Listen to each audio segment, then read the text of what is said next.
ಎಲ್ಲರಿಗೂ ನಮಸ್ಕಾರ. ಇವತ್ತು ನಾನು ಹೇಳ್ತಾ ಇರೋ ವಿಷಯ ಬಂದ್ಬಿಟ್ಟು ಜೀವನ ಪರಿವರ್ತನೆ. ಒಂದು ಮನುಷ್ಯ ಹೇಗೆಲ್ಲ ಬದುಕ್ಬೋದು, ಹೇಗೆಲ್ಲ ತನ್ನ ಜೀವನವನ್ನು ಪರಿವರ್ತನೆಗೊಳಿಸಬಹುದು ಅಂತ ನಾನು ಹೇಳ್ತಾ ಇದ್ದೀನಿ. ಎಷ್ಟೊಂದು ಜನ ಕೇಳ್ತಾರೆ, ಜೀವನ ಪರಿವರ್ತನೆಗೊಳಿಸೋದು ಹೇಗೆ, ಹೆಂಗೆ ನಮ್ಮ ಜೀವನ ಪರಿವರ್ತನೆ ನಾವು ಗೊಳಿಸೋದು, ನಮ್ಮ ಜೀವನದಲ್ಲಿ ನಾವು ಚೇಂಜಸ್ಸನ್ನು ಹೆಂಗೆ ತರೋದು ಅಂತ ಕೇಳ್ತಾರೆ. ಇದಕ್ಕೆ ಎಷ್ಟು ಟೈಮ್ ಬೇಕು, ನಮ್ಮ ಜೀವನ ಪರಿವರ್ತನೆ ಆಗಬೇಕಂದ್ರೂ ಎಷ್ಟು ಟೈಮ್ ಬೇಕು ಅಂತ ಎಲ್ಲ ಜನ ಕೇಳ್ತಾರೆ. 1 ವರ್ಷ ಬೇಕಾ, 10 ವರ್ಷ ಬೇಕಾ, ಒಂದು ಪೀಳಿಗೆನೇ ಬೇಕಾ? ಇವ್ಯಾವು ಬೇಕಿಲ್ಲ. 1 ನಿಮಿಷ ಬೇಡ, 1 ಗಂಟೆ ಬೇಡ. ಸ್ನೇಹಿತರೆ, ಕೇವಲ 1 ಸೆಕೆಂಡ್ ಸಾಕು ನಮ್ಮ ಜೀವನ ಪರಿವರ್ತನೆ ಆಗಬೇಕಂದ್ರೆ. ಯಾಕೆ ಗೊತ್ತಾ ಸ್ನೇಹಿತರೆ? ಇಲ್ಲ, ನಮ್ಮ ತಲೆಗಿಲ್ಲಿ ಹೊಳಿತಾ ನಾವು ಮಾಡ್ತಿರೋದು ತಪ್ಪು, ನನ್ನ ದಿಕ್ಕನ್ನ ನಾವು ಬದಲಾಯಿಸ್ಕೋಬೇಕು ಅಂತ ನಿಮ್ಗೆ ಯಾವತ್ತು ಗೊತ್ತಾಯಿತೋ ಆವತ್ತೇ ನಿಮ್ಮ ಲೈಫ್ ಚೇಂಜ್ ಆಗೋಕ್ಕೆ ಸ್ಟಾರ್ಟ್ ಆಗುತ್ತೆ ಸ್ನೇಹಿತರೆ. ಒಂದಿನ ನಾನು ಇಲ್ಲಿ 10th ಎಕ್ಸಾಮನ್ನು ಮುಗಿಸ್ಕೊಂಡು ತೆರೆದ PU ಸೈನ್ಸ್ ದಾನ್ಗೊಂಡು PU ಸೈನ್ಸ್ ಕಾಲೇಜ್ ಅಂತ ಇದೆ, ಅಲ್ಲಿ ಕಾಲೇಜ್ ನೋಡ್ಕೊಂಬರಕ್ಕಂತ ನಾನು ನಮ್ಮ ತಂದೆಯವರು ಹೋಗಿದ್ದೀವಿ.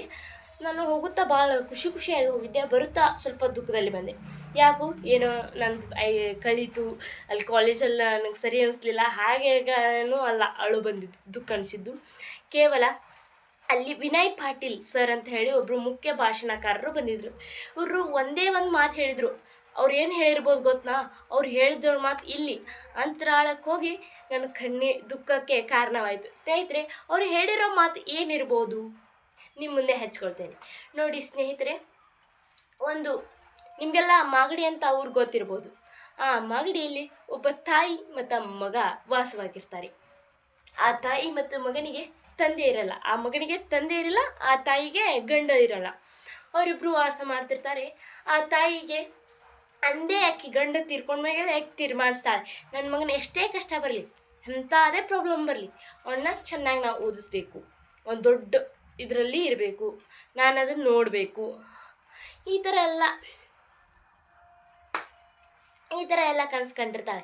ಏನೇ ಆಗಲಿ ನನ್ನ ಮಗ ಹೈ ಪೊಸಿಷನ್ನಲ್ಲಿರಬೇಕು, ನಾ ಎಷ್ಟೇ ಕಷ್ಟಪಟ್ಟಾದರೂ ನನ್ನ ಮಗನ ಓದಿಸ್ಬೇಕು ಅಂತ ಆ ತಾಯಿ ಆಗಲೇ ತನ್ನ ಮೈಂಡ್ ಸೆಟ್ಟಲ್ಲಿ ಫಿಕ್ಸ್ ಆಗಿಬಿಟ್ಟಿರ್ತಾಳೆ. ಆ ತಾಯಿ ಅಷ್ಟೇನು ಶ್ರೀಮಂತಳಲ್ಲ, ಬಡವೆ.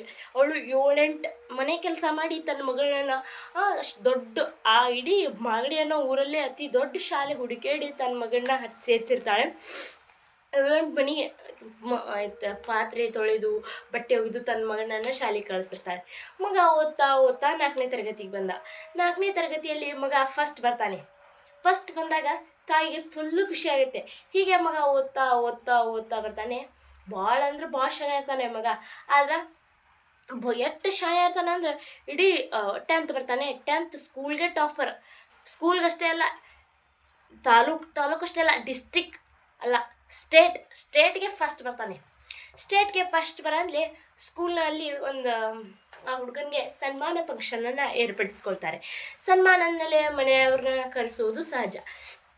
ಫೋನ್ ಹಚ್ತಾರೆ, ಸ್ಕೂಲಿಂದ ಫೋನ್ ಹಚ್ಚಿ, ತಾಯಿ ಅಮ್ಮ ಎಂಥ ಮಗನ ಹೆತ್ತಿದ್ದೀರಾ, ಇಂಥ ಮಗನ ಪಡೆಯೋಕ್ಕೆ ನೀವು ಪುಣ್ಯ ಮಾಡಿದ್ದೀರಾ, ನಿಮ್ಮ ಮಗ ನಿಮಗಷ್ಟೇ ಅಲ್ಲ, ನಮ್ಮ ಶಾಲೆಗೆ, ತಾಲೂಕಿಗೆ, ನಮ್ಮ ರಾಜ್ಯಕ್ಕೆ ಕೀರ್ತಿಯನ್ನು ತಂದುಕೊಟ್ಟಿದ್ದಾನೆ, ಪ್ರಥಮ ಸ್ಥಾನ ಗಳಿಸಿದ್ದಾನೆ, ಎಂಥ ಪುಣ್ಯ ಮಾಡಿದ್ದೀರಮ್ಮ ನೀವು. ನಿಮ್ಮ ಮಗನಿಗೆ ಒಂದು ಸನ್ಮಾನ ಕಾರ್ಯಕ್ರಮವನ್ನು ನಮ್ಮ ಶಾಲೆಯಲ್ಲಿ ಹಮ್ಮಿಕೊಂಡಿದ್ದೀವಿ, ನೀವು ಅದಕ್ಕೆ ಮುಖ್ಯ ಅತಿಥಿಗಳಾಗಿ ಬರಬೇಕು ಅಂತ ಹೇಳಿರ್ತಾರೆ ಶಾಲೆಯಲ್ಲಿ. ತಾಯಿ ಕಣ್ಣೀರು ಕಣ್ತುಂಬ ಅಳ್ತಾಳೆ. ಮರನೇ ದಿನ ಟ್ರಂಕಲ್ಲಿರೋ ಒಂದು ಟ್ರಂಕ್ ಓಪನ್ ಮಾಡ್ತಾಳೆ. ಮದುವೆ ಗುಟ್ಟಿರ್ತಂತ ಒಂದು ಸಿಲ್ಕ್ ಸ್ಯಾರಿ ಅಂತ ತಗೋತಿರ್ತಾಳೆ. ತೊಗೊಂಡು ಇಟ್ಕೊಂಡು ಎಲ್ಲ ರೆಡಿ ಆಗ್ತಿರ್ತಾಳೆ.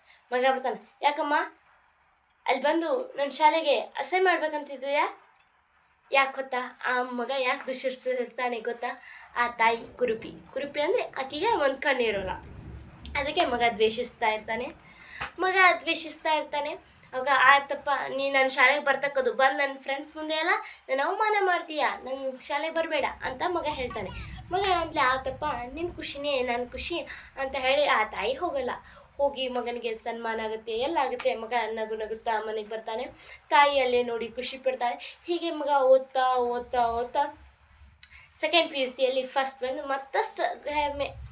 ಈತ ಓದಕ್ಕಂತ ಬೆಂಗಳೂರಿಗೆ ಹೋಗಿ ಅಲ್ಲೂ ಕೂಡ ಭಾಳ ಯೂನಿವರ್ಸಿಟಿಗೆ ಫಸ್ಟ್ ಬರ್ತಾನೆ. ಹೀಗೆ ದೆಹಲಿಗೆ ಹೋಗ್ತಾನೆ.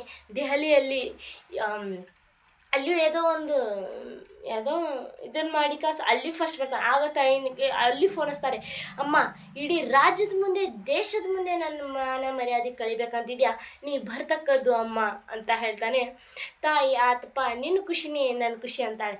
ಹೀಗೆ ಮಗ ಓದ್ತಾ ಓದ್ತಾ ಬೆಳೀತಾ ದೊಡ್ಡ ನೌಕರಿ ಉದ್ಯೋಗ ದೊಡ್ಡ ವ್ಯಕ್ತಿಯಾಗಿ ಬೆಳಿತಾನೆ.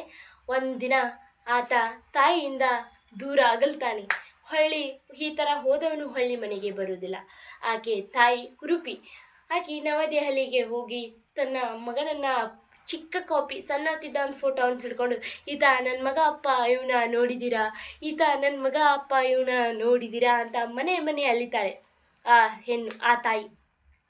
ಅಷ್ಟು ದೊಡ್ಡ ಸಿಟೀಲಿ ಇಷ್ಟು ಫೋಟೋ ಹಿಡ್ಕೊಂಡ್ರೆ ಸಿಗ್ತಾನಾ? ಸಿಗಲ್ಲ. ಆಕೆ ದೈವ ಭಾಳ ಚಲೋ.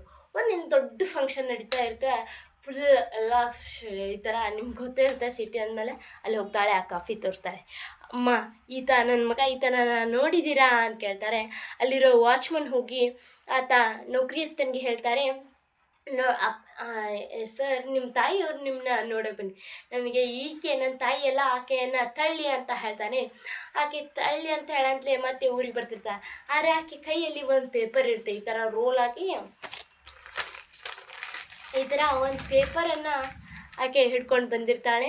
ಆಕೆ ಹಂಗೆ ಎಲ್ಲ ಹೋಗಿ ಆದ್ಮೇಲೆ ಯೋಚನೆ ಬರ್ತದೆ, ಅಯ್ಯೋ ನಂದು ಹಳ್ಳಿಯಲ್ಲೇನೋ ಪುಟ್ಟ ಆಸ್ತಿ ಇರ್ಬೋದು, ನನ್ನ ಪೂರ್ವಜರ ಆಸ್ತಿ ಇರ್ಬೋದು, ಅದನ್ನೇನಾದರೂ ನನ್ನ ತಾಯಿ ನನ್ನ ಹೆಸರಿಗೆ ಬರೆಯೋಕೆ ಕೊಡಾಕಂತ ಬಂದಿರ್ಬೋದು. ನಾನು ಆಕೆಯನ್ನು ತಪ್ಪು ಮಾಡಿದ್ನಲ್ಲ ಅಂತ ಹೋಗಿ ತನ್ನ ಹಳ್ಳಿಗೆ ಹೋಗ್ತಾನೆ. ಹೋಗಿ ಕಾರಿಂದ ಇಳಿಯೋರಷ್ಟಿಗೆ ಮನೆ ಮುಂದೆ ಜನ ಜಾಗೃತೆ. ಬಾಗಿಲು ತುಂಬೆಲ್ಲ ಜನ ಸೇರ್ತಾರೆ. ಇಷ್ಟ ಬಾಗಿಲು ತುಂಬೆಲ್ಲ ಜನ ಆತ ಸರಿ ಸೈಡ್ ತಳ್ಳಿ ಮುಂದೆ ಹೋಗ್ತಾನೆ. ಅಲ್ಲಿ ಮುಂದೆ ಹೋದರೆ ತಾಯಿಯ ಶವ. ಆಕೆ ಶವದ ಕೈಯಲ್ಲಿ ಈ ಥರ ಪೇಪರ್ ಇರುತ್ತೆ. ಅಯ್ಯೋ ನನ್ನ ಆಸ್ತಿನ ನನ್ನ ಅವ್ವ ಬರೆದಿರ್ಬೇಕಂತ ಆ ಪೇಪರ್ ತೊಗೊಂಡು ನೋಡ್ತಾನೆ. ಆಕೆ ಹೇಳ್ತಾಳೆ, ಅಪ್ಪ ಮಗನೇ, ಮುದ್ದು ಮಗನೇ, ಕೂಸೆ, ನಾನು ನಿನ್ನನ್ನು ಯಾವ ಕಾರಣಕ್ಕೆ ಕುರುಪಿ ಅಂತ ದೋಷಿಸ್ತಿದೆಯೋ ಆ ಕುರುಪಿಗೆ ಕಾರಣನೇ ನೀನು. ಆ ಕುರುಪತನ ನೀನು ಚಿಕ್ಕ ವಯಸ್ಸಿನಲ್ಲಿ ಆಟ ಆಡ್ತಿರುವಾಗ ಕಣ್ಣಿಗೆ ಒಂದು ಪೆಟ್ಟಾಗಿ ನಿನ್ನ ಕಣ್ಣು ಕಳ್ಕೊಂಡಿದ್ದೆ. ನನ್ನ ಮಗ ಕುರುಪ ಆಗಬಾರ್ದು ಅಂತೇಳಿ ಆ ಕಣ್ಣ ನಿನಗೆ ಕೊಟ್ಟಿದ್ದೆ ಮಗನೇ. ನೀ ಎದಕ್ಕೆ ದೂಷಿಸ್ತಿದ್ದೆ ಗೊತ್ತಾ ಅಂತ. ಆಗ ತನಗೆ ತನ್ನ ತಪ್ಪಿನ ಈ ನನ್ನ ತಾಯಿಯ ಇಷ್ಟು ದಿನ ನಾ ಯಾವುದಕ್ಕೆ ಹಂಗಿಸ್ತಿದ್ನೋ ನನ್ನ ತಾಯಿ ಕುರುಪತನಕ್ಕೆ, ಅದಕ್ಕೆ ಕಾರಣನೇ ನಾನು ಎಂದ. ಸ್ನೇಹಿತರೆ, ಇಲ್ಲೇ ನೀವೇ ಅರ್ಥ ಮಾಡ್ಕೋಬಹುದು ಸ್ನೇಹಿತರೆ, ಒಬ್ಬ ತಾಯಿ